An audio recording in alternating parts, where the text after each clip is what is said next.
Welcome to another video of the long termer.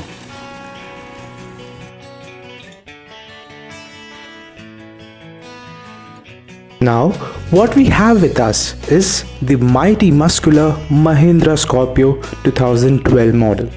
The car has got immense popularity, especially in Bollywood, that without blowing one or two of them, the movie seems to be incomplete.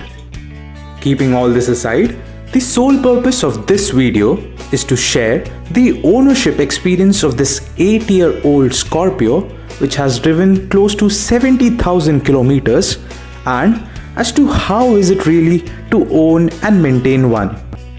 Before moving ahead, to all those who have not yet subscribed to my channel, kindly do so for receiving more such reviews from the long termer.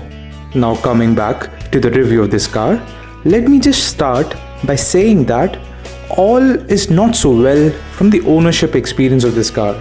This is because in this brief period of 8 years, the car has got innumerable breakdowns, suspension issues and alignment problems, clutch plate issues, transmission issues and more such issues which even the authorized dealer couldn't identify. Let me just give you an illustration.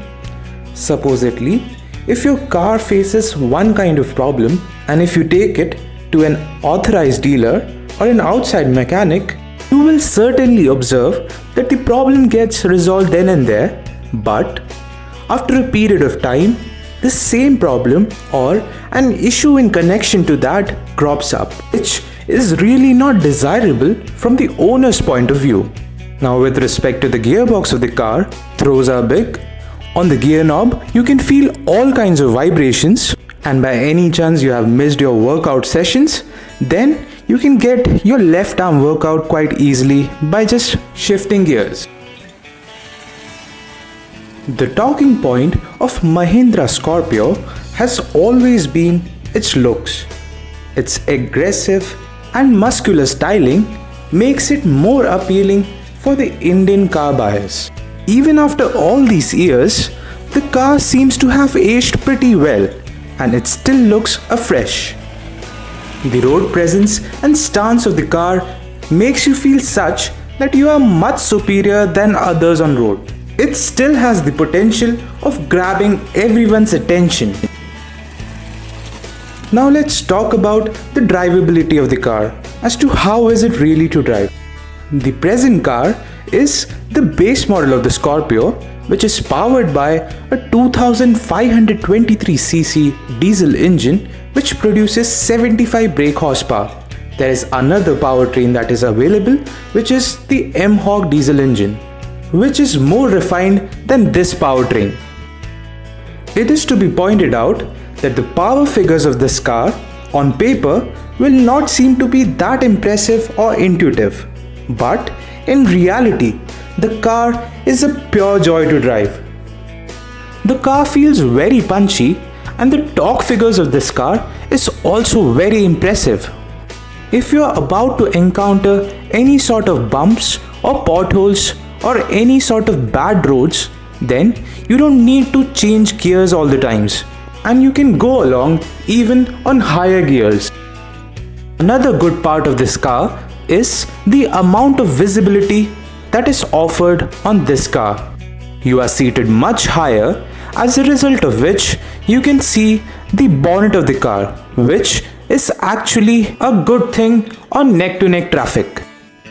Talking about the seating comfort in this car, it is to be said that the comfort on offer isn't that great, especially when you compare it with its similar pricing mid-size sedans.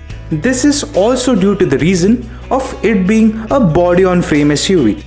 In spite of this being a fully fledged 7-seater sports utility vehicle, the people on board have always complained as to the riding comfort which is on offer in this SUV.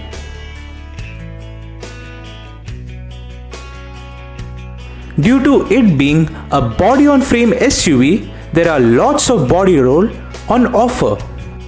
It is more prominent, especially on these windier portion of roads. The steering wheel is on the heavier side and is very precise, which in turn gives good amount of confidence to the driver, especially while taking these sharp turns and in highways.